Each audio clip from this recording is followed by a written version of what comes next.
Welcome to the Pitcher Nail Down. I'm Jason Gilbo, JGilbo11. With me is Nick Tasso at the Inefficient 2. Taking a look at pitching on FanDuel and DraftKings for the Monday slate. 8 games, but definitely some strong names up there. And obviously, I think there's maybe one or two clear-cut favorites. So pretty solid pitching overall. Yeah, absolutely. Unlike a lot of times we see good starting pitchers and bad matchups, I think a couple of guys have pretty decent matchups that you can kind of utilize. Yeah, definitely. And this first one here, Astros and Pirates, Jameson Taillon versus Doug Fister. I'm actually somewhat intrigued with both these guys, and Doug Fister more in a GPP sense on DraftKings because he is so cheap. You look at Fister this year, I mean, his real struggles have come against the left side. He's been really strong against righties. And this Pirates lineup, I mean, outside of really Gregory Polanco and Josh Bell and whoever they have, him or Jaso in the lineup, there really isn't a ton of lefties. It's all right-handed bats. And in that ballpark, I think Fister could have actually a strong outing. Yeah, absolutely. You look at Fister, he was pretty solid early on in the year. A little bit of a struggle lately. There's still not a huge strikeout upside, but other than that, he should have a pretty good outing. Even if he is able to get a couple of strikeouts here or there, I really don't mind him. The downside, though, is that it might be a struggle to get a win, in my opinion. But, yeah, I can definitely see playing him. Yeah, I mean, you look at him, he's been better on the road, mid-3 ERA compared to over a 4 ERA at home. Just 6,100. I mean, as you mentioned, there's no real strikeout upside there. But, if he throws a quality start, 6 innings, he's obviously moving into the NL, which is nice. You do pitch against the pitcher. That helps out a little bit. You're not looking for a ton of upside. Maybe about 15 to 20 DK points, I think, is reasonable. Yeah, absolutely, and that's definitely in the realm of possibility. He does have a little bit of the blowout potential, but I don't think that's a real huge one against this offense. No, I definitely don't either. And on the other side, I mean, Tallion's a guy who I'm looking to actually really use in tournaments. You look at this Houston offense, kind of a boomer bust team, 24% strikeout rate against righties. And they're another righty-heavy team where you look at Taillon, I mean, he's actually really solid against right-handed bats, holding him to a 263 WOBA this year. And also the strikeout upside, I mean, 23%, pretty solid against a right-handed team. Yeah, absolutely, and I think he's a little overpriced on DraftKings, but that definitely plays into ownership percentage. So since he's overpriced, I think a lot of people will be off of him, so you'll get him at a little bit cheaper ownership when you're playing him in GPP. So I don't mind him for that, and like you said, there's a huge potential for strikeouts here. It's a good ballpark, and this Astros team really, they could go off or they could be extremely quiet. Yeah, definitely. And as you mentioned, there is kind of a price discrepancy. I mean, DraftKings he is a little bit overpriced, but for $7,500 on FanDuel, that's certainly a reasonable shot if you're looking to pay really below $9K. I think he's the first option you should probably be looking at. Yeah, absolutely. I don't feel 100% safe with this, but I wouldn't mind utilizing him in cash games on FanDuel just because the price is really low and you don't really get penalized for hits and whatnot on FanDuel as you do DraftKings. Yeah, and I mean, Vegas sees him as a decent favorite there to get a win, minus 160. So definitely an option to consider. Yeah, absolutely. And the win on FanDuel is much more important. Yeah, definitely. Nationals and Orioles next year, Steven Strasburg versus Dylan Bundy. And for me, I mean, this is kind of a GPP game at target.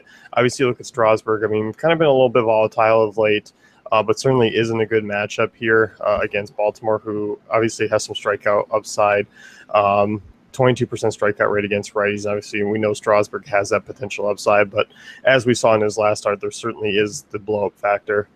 Yeah, absolutely. The last start wasn't too good, but again, that was at Coors. Even before, though, he really hasn't looked like he did early on in this season, so a little hesitant using Strasburg, but at the same time, I think he's a real good GPP play.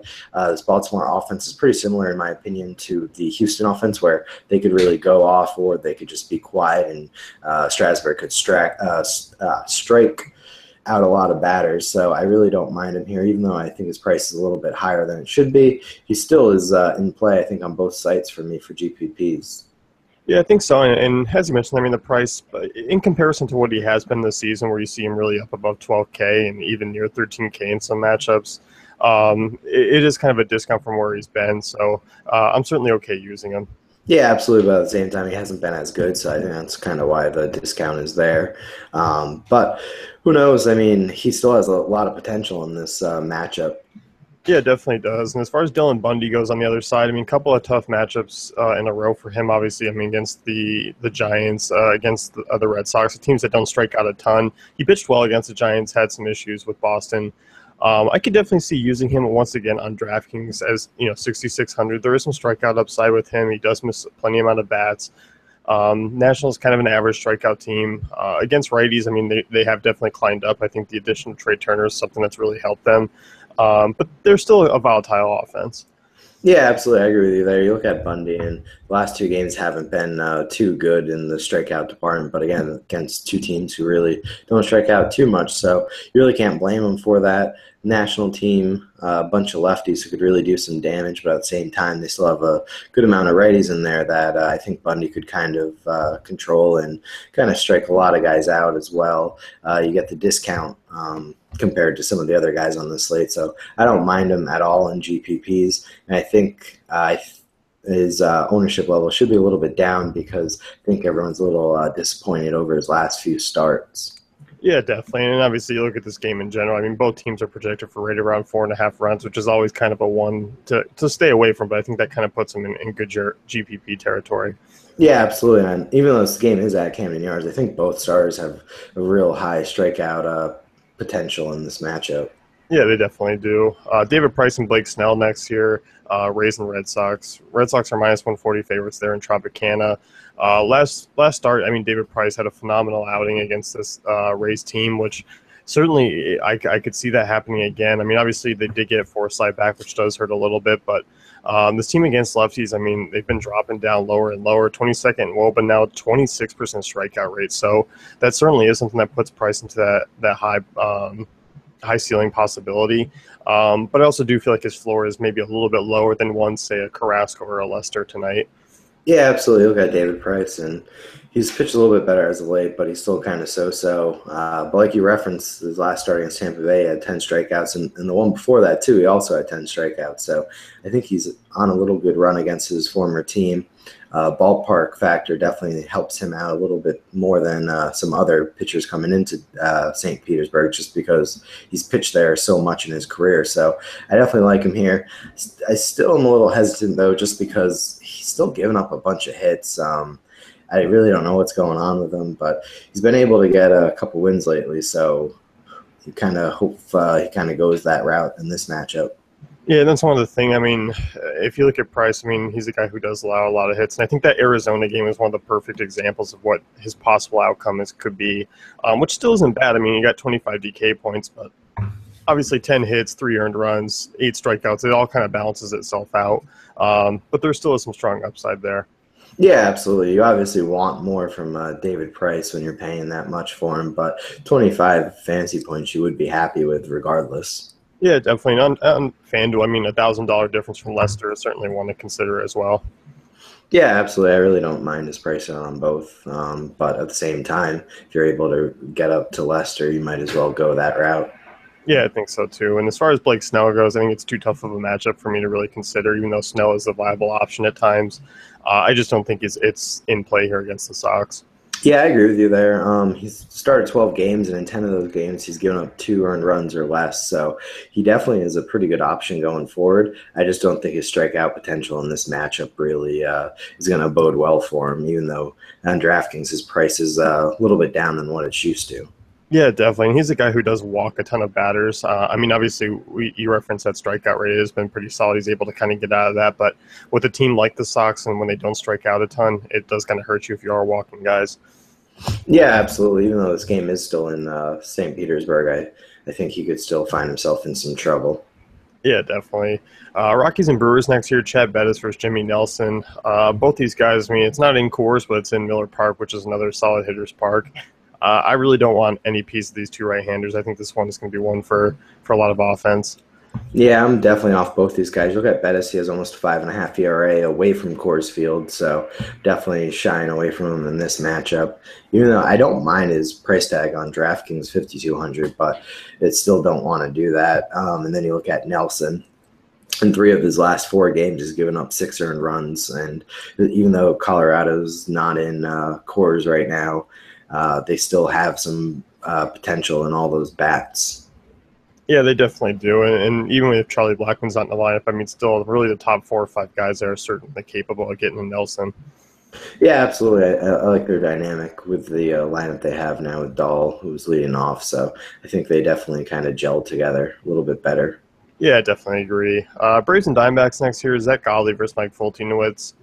Godley's pitched pretty well over his last 2 starts, but um, being at home in Chase Field, I mean, against this Braves team that is heavily left-handed, and obviously you can throw in a couple of righties there as well, but I don't think it's going to be a terrific start even for the price. I mean, he might come away with a win and a cheap start, but I think that blow potential is a little too high for me to roster him.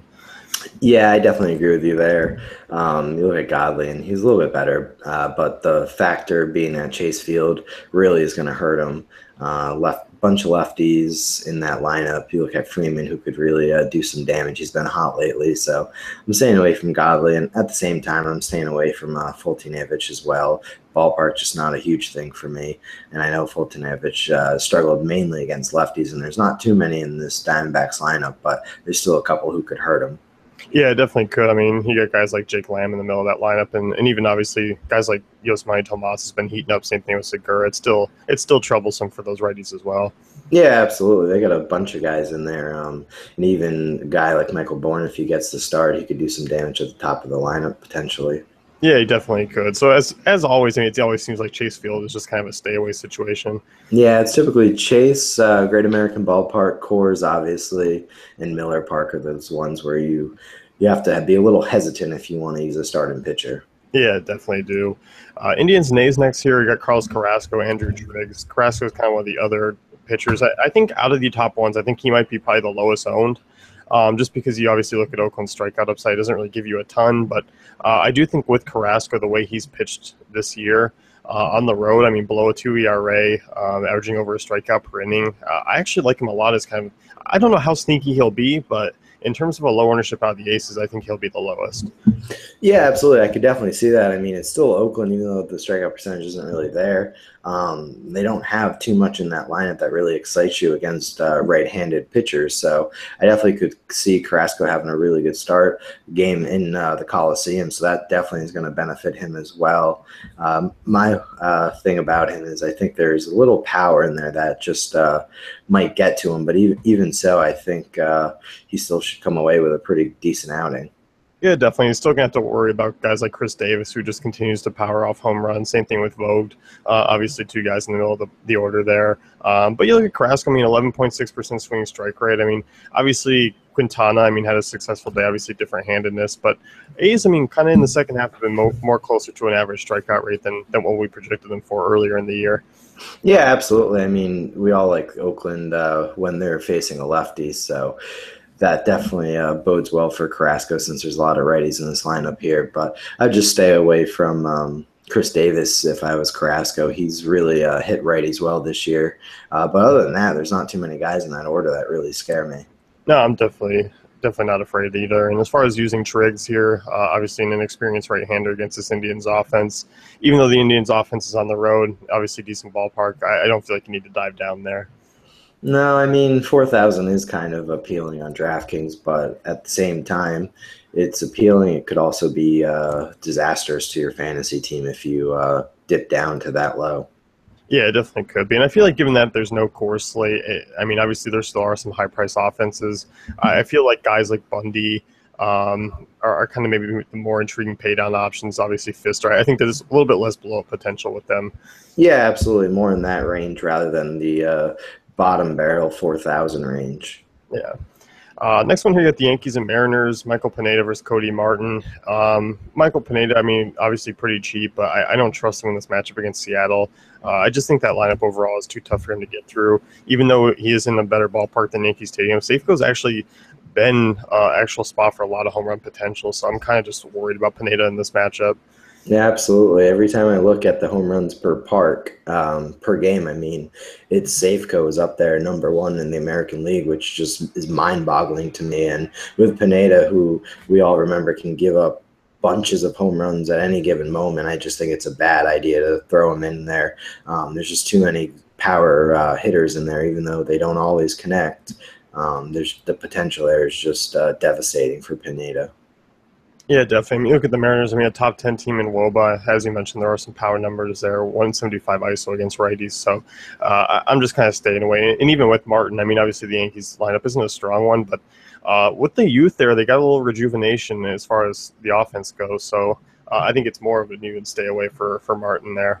Yeah, absolutely. There's a few guys on the Yankees, the young hitters, who have really turned it on since the trade deadline and A-Rod going away. So I definitely, if I wanted to play Martin, I have a little bit of hesitation.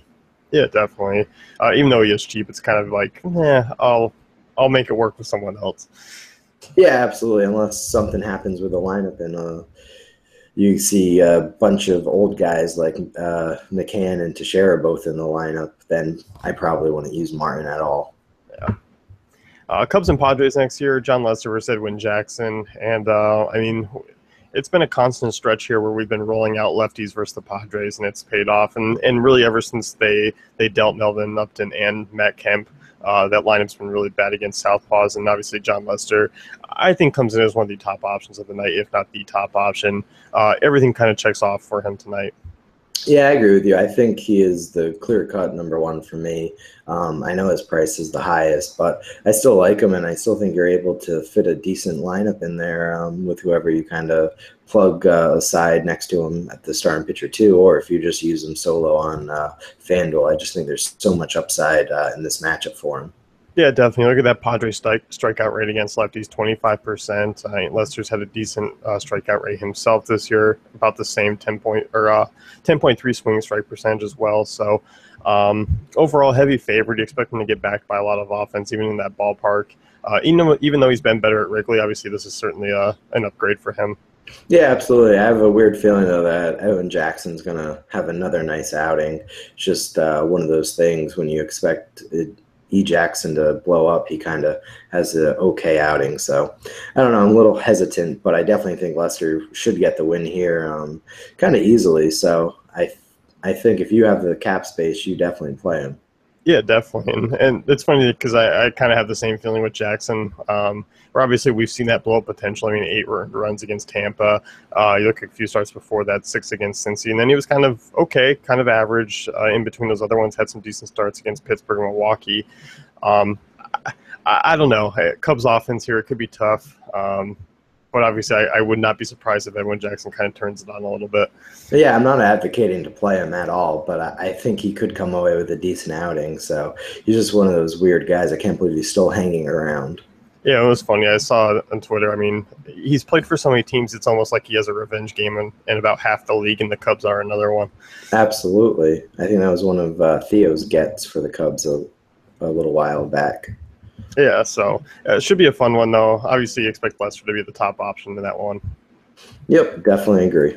So that's going to wrap it up with the pitcher nail down. Be sure to check out dailyfantasycafe.com for all great tools and content.